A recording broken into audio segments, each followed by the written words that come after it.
अस्सलाम वालेकुम, मैं हूं तैयब हनीफ। पूरा पाकिस्तान गवाह है कि मियां नाअहल है। शहबाज शरीफ की एक छोटी सी गलती ने बड़े मियां को मरवा दिया, यानी छोटे मियां साहब की बड़ी गलती ने बड़े मियां साहब को मरवा दिया है। ये जो केस है ये बहुत ज़्यादा इम्पॉर्टेंट है। पूरा केस ये मैंने सुना है, लेकिन इस केस में काजी तेरे इंसाफ के ऊपर रोना आया।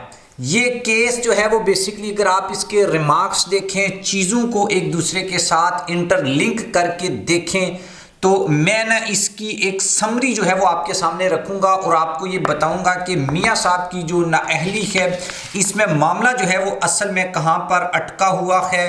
और तरमीम जो है इलेक्शन एक्ट में जो तरमीम की गई थी वो आइन को तब्दील नहीं कर सकती। चीफ जस्टिस जो है वो बार बार क्या रिमार्क्स देते रहे और क्या सवाल करते रहे, ये बहुत इंपॉर्टेंट है। और एक इमरान रियाज खान का जो है जिक्र आया, ये उससे पहले वाला केस था मिसिंग पर्सन वाला, इसके ऊपर काजी फाइज ईसा साहब ने क्या रिमार्क्स दिए, जिसके बाद ये फिक्रा जो है वो ट्रेंड बन गया कि काजी तेरे इंसाफ पे रोना आया। आप चैनल को सब्सक्राइब कर लें, बेल आइकन को प्रेस कर लें। जो लोग हमें फेसबुक के ऊपर देखते हैं वीडियो को शेयर ज़रूर किया करें और कमेंट बॉक्स में जाकर अपनी जो कीमती राय है उसका ज़रूर जो है इजहार किया करें।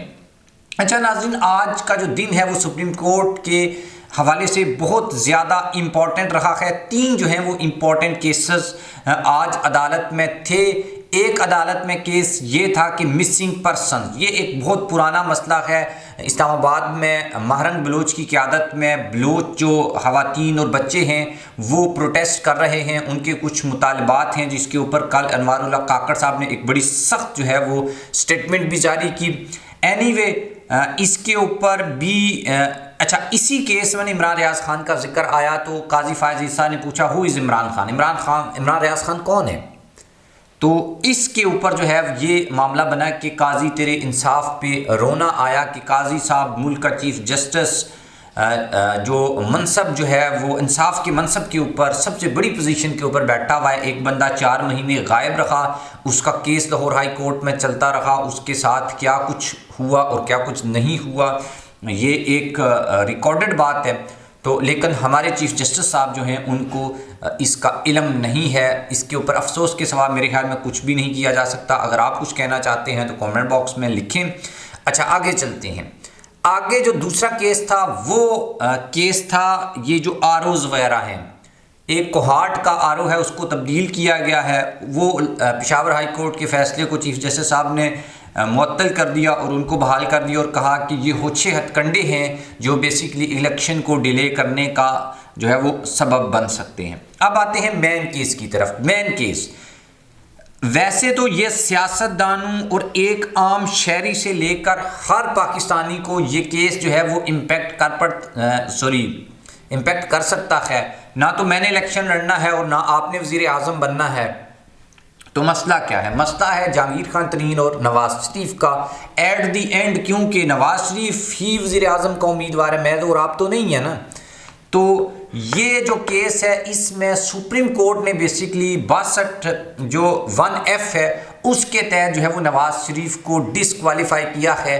शहबाज शरीफ की हुकूमत में जो इलेक्शन एक्ट है उसमें तब्दीली की गई थी। सवाल जो है वो एक बड़ी बारीक सी लाइन है, उसी में ये डिसाइड करना है कि क्या ये होगा, यानी नवाज शरीफ डिसक्वालीफाई होगा या नहीं होगा। सिंपल सा। पहले उससे पहले मैं 1 मिनट में आपको ना ये आर्टिकल बता दूं कि ये हैं क्या, उसके बाद मैं आपको बताऊंगा कि मामला असल में कहां पर फंसा हुआ है, जिसके ऊपर अटॉर्नी जनरल ने भी एतराज़ किया है। आर्टिकल जो 62 और 63 में बेसिक फ़र्क है वो ये है कि आर्टिकल जो 62 है वो मेंबरान यानी पार्लियामेंट के जो लोग हैं उनकी अहलियत, जबकि जो 63 है वो नाअहली से मुतल्लक है। और आर्टिकल 62 में नाअहली की मुद्दत दर्ज नहीं बल्कि ये अदालत ने दी है। बेसिकली जो आर्टिकल है आइन का 62-63 उसमें न ये तो बोला है कि बंदा नाअहल हो जाएगा, तो उसमें न मुद्दत नहीं लिखी कि वो नाअहल कितनी मुद्दत के लिए होगा। फिर जब नवाज शरीफ वाला केस था उसमें अदालत ने जो इसकी तशरीह की थी वो ये थी कि जो नाअहल होगा, चूँकि मुद्दत नहीं लिखी हुई थी तो इसको ना ताहयात ही नाअहल समझा जाए। जब मुद्दत नहीं होगी तो डेफिनेटली वो लाइफ टाइम के लिए होता है।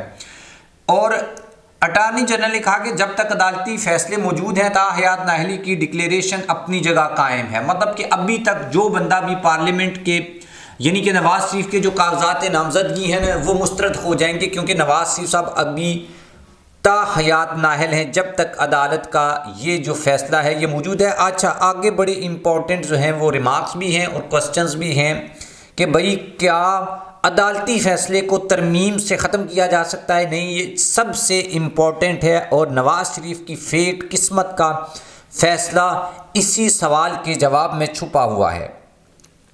काजी फायज ईसा ने कहा कि इलेक्शन एक्ट भी तो लागू हो चुका है और इसको चैलेंज भी नहीं किया गया, इलेक्शन एक्ट। अच्छा, यही सवाल आगे जाकर ये बनेगा कि क्या ये जो ज़िल्ली तरमीम है, ये जो बिल है, क्या ये आइन को तब्दील कर सकता है या आइन को तब्दील करने के लिए 2/3 मेजॉरिटी ही चाहिए?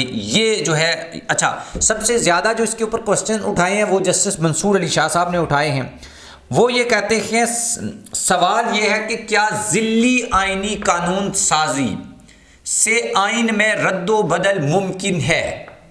यानी कि ये तो एक बड़ा सीधा सा सवाल है कि भाई आइन में जो तरमीम है वो 2/3 मेजॉरिटी के साथ ही की जा सकती है, अदरवाइज कोई भी हुकूमत रूल्स में तब्दील करके सदारती ऑर्डिनेंस लाकर या इस तरह का कोई भी ज़िल्ली जो है वो कानून बनाकर आइन में तब्दीली नहीं कर सकती। और यही चीज़ नवाज शरीफ की जो नाअहली है उसका सबब बनने जा रही है। क्या सुप्रीम कोर्ट के फैसले को ख़त्म करने के लिए आइन में तरमीम करनी पड़ेगी? अच्छा, ये भी बड़ा इंपॉर्टेंट सवाल है कि भाई अगर आप सुप्रीम कोर्ट फॉर एग्जांपल किसी XYZ बंदे को कोई सज़ा सुना देती है, वो जो सज़ा है, ये कत्ल को बंदा करता है उसको सज़ा हो जाती है, क्या आइन में तरमीम करके सुप्रीम कोर्ट के उस फैसले को ख़त्म किया जा सकता है कि भाई इसको माफ़ कर दो, इसको छोड़ दो? तीसरा सवाल, क्या आइन में जो लिखा है इसे कानून साजी से बदला जा सकता है? ये भी बहुत इंपॉर्टेंट सवाल है। और यही 5 सवाल मैंने आपके सामने रखने हैं, 3 मैंने रख दिए हैं, 2 और रखने हैं कि भाई जो नवाज शरीफ की जो नाअहलियत है उसको बरकरार जो है वो रख सकता है। अच्छा, ये इनकी फेवर में जाता है। कत्ल और गद्दारी जैसे संगीन जुर्म में कुछ अरसे बाद इलेक्शन लड़ सकते हैं, लेकिन मामूली वजूहात की बुनियाद पर ताहयात नाअहली गैर मुनासिब नहीं लगती। ये भी सवाल था। एक शख्स को एक बार सज़ा मिल गई तो बात ख़त्म क्यों नहीं हो जाती? ऐसा कैसे हो सकता है कि सज़ा काटने के बाद भी कभी वो इलेक्शंस नहीं लड़ सके? ये जो सवालात हैं इनके जवाबात जब मिल जाएंगे, अगर मिल जाते हैं, ये 2 जो हैं वो 3 उनके ख़िलाफ़ जा रहे हैं, 2 उनके हक़ में जा रहे हैं। बेसिक मसला क्या है? मसला ये है कि एक बंदे ने कत्ल कर दिया या कोई भी जुर्म उससे सरजद हो गया है, उसके बाद ये उसके यानी कि असम्बली का मेंबर बनने में, पार्लियामेंट का मेंबर बनने में रुकावट हो सकता है या नहीं हो सकता? ये जो सवाल है ना, ये बड़ा ना वो जिसे कहते हैं कि ग्रे लाइन में है, ग्रे एरिया में है कि इसके ऊपर फैसला करना थोड़ा सा मुश्किल है। चलो, एक बंदे ने जुर्म किया है तो वो, लेकिन एक दूसरा बंदा है जो प्रॉपर, जिस तरह से ना ये इसी केस में ये बात आई कि मेरे पास डिग्री नहीं है और मैं जाली डिग्री सबमिट कर देता हूँ, ठीक है, और या मेरे किसी करैक्टर की वजह से कल मैं हुकूमती जो मामलात हैं उसमें कोई आगे पीछे मामलात को कर सकता हूँ। यानी ये करैक्टर के, जुर्म अलग चीज़ है, करैक्टर अलग चीज़ है। जुर्म जो है, जुर्म आपने एक बार सरजद कर हो गया आपसे, आपने उसकी सज़ा काट ली, लेकिन एक होता है करैक्टर। करैक्टर क्या होता है कि एक बंदा झूठा है, एक बंदा सीरियल किलर है, तो भाई अब वो बंदा क्या करेगा? वो बंदे को आदत है वो उस महकमे में जाकर भी या पार्लियामेंट में जाकर भी, असम्बली में जाकर भी, अगर वो धोखेबाज है तो वो धोखे देगा, धोखे करेगा। लेकिन सवाल ये फिर पैदा होता है कि ये कौन डिफाइन करेगा कि कौन जो है वो इसके ऊपर मेयार के ऊपर पूरा उतरता है, कौन जो है वो इस मेयार के ऊपर पूरा नहीं उतरता। तो अब इसके ऊपर बड़े अभी 4 जनवरी तक ये समाअत जो है वो मुलतवी हो चुकी है। वकला की जानिब से एक बूढ़े जज यानी कि कुछ सीनियर जो जज है उसको भी 4 जनवरी को यानी जुमेरात को बुलाने की इस्तदाद की गई है अदालत से कि वो भी आकर इसके ऊपर जो है अपना एक मौक़िफ़ जो है वो रखें, सामने रखें, लोगों को बताएं कि भाई ये असल में मामला क्या है और इसमें जो लोग हैं जो नाअहल हैं, ताहयात नाअहल हैं, इनको वापस आना चाहिए या नहीं आना चाहिए।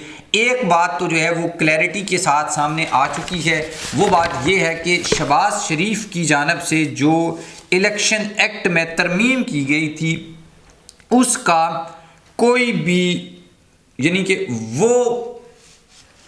कि इस स्पेसिफिक केस में नवाज शरीफ को जो बचाने में न कोई मसला हल यानी कि वो उसमें कारगर साबित नहीं हो सकती। और चीफ जस्टिस के जो सबसे बड़े रिमार्क्स थे वो ये थे कि नवाज शरीफ वाला मसला तो है ही है, लेकिन ये एक आईनी मसला है और इसमें हम ऐसा फैसला देंगे कि जिसका किसी सियासी जमात को यानी सामने रखकर या उसका फ़ायदा या नुकसान इससे नहीं होगा।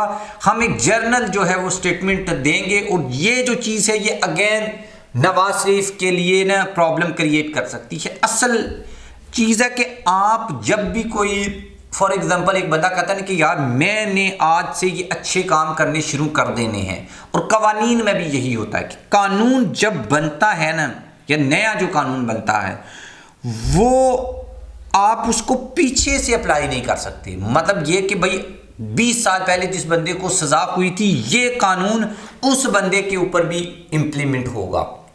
ये एक बड़ी प्रॉब्लमैटिक सिचुएशन है। इससे ये ना फिर कई सारे मामलात को ना बीच में ना ख़राब कर देगा। तो ये देखना होगा कि क्या सुप्रीम कोर्ट कोई ऐसा फैसला देती है। हालांकि सुप्रीम कोर्ट के ऐसे फैसले मौजूद हैं जिसमें ये क्लियर है कि भाई माजी में जो कुछ हो चुका ना उसको नहीं छेड़ा जाएगा। जो कानून बना है उसकी इम्प्लीमेंटेशन आज कानून बना है तो आज के बाद होगी। तो अगर आज के बाद होगी तो फिर नवाज शरीफ साहब जो हैं उनके ऊपर वो अगर ताहयात नाअहल हैं तो वो ताहयात नाअहल ही रहेंगे। अच्छा, आगे वाला जो मसला है वो क्या है कि ये जो फैसला है ये जो ताहयात नाअहली का फैसला है ये अगर होता है तो नवाज शरीफ का जो सियासी कैरियर है वो ख़त्म हो जाएगा और अभी तक कोई अच्छी वाइब्स नहीं आ रही। लेट्स सी, देखते हैं इसके ऊपर क्या फ़ैसला आता है। और नवाज शरीफ साहब जो हैं उनको ताहयात नाअहल किया जाता है या हैं ऑलरेडी हैं वो, ये तो बेसिकली अभी तक वो जब मैं आपसे बात कर रहा हूँ तो ताहयात नाअहल ही हैं। हाँ, अगर उनको 4 जनवरी को रिलीफ मिल जाता है या इसके ऊपर कोई ऐसा फैसला आ जाता है जिससे सियासतदानों को फ़ायदा हो तो फिर हो फ़ायदा डेफिनेटली। मैं तो पर्सनली इसके हक़ में हूँ कि भाई सियासतदानों को नाअहल नहीं करना चाहिए। डेफिनेटली ये फिर कल इमरान खान को इस केस में ले आएंगे। तो ताकतवर जो लोग हैं वो अपनी जो पावर गेन करने के लिए इस तरह की चीज़ों को किसी ना किसी दौर में इस्तेमाल कर लेते हैं। तो ये मामला जो है वो ख़त्म होना चाहिए ताकि कल कोई वो सियासतदान जिसको आज हम या आप फेवर कर रहे हैं वो भी इसके शिकंजे में ना आ जाए। तो खुली फील्ड होनी चाहिए, अवामी अदालत, सबसे बड़ी अदालत, वो फैसला करे कौन प्राइम मिनिस्टर होगा, कौन जो है वो सदर होगा, सारे लोग जो हैं वो कौन हुकूमत बनाएगा, कौन हुकूमत में आएगा, कौन सी जमात को वो वोट करते हैं, दैट्स ऑल। एंड ये माइनस करना लोगों को अदालतों के ज़रिए या वैसे उनके ऊपर वो रेड वो कहते हैं क्रॉस का निशान लग गया जी फलां बंदे के ऊपर, ये जो क्रॉस है ना ये असल में आवाम को मिटाना है और आपने मिटाना है। कमेंट बॉक्स में जाकर ज़रूर लिखिएगा। अल्लाह हाफिज़।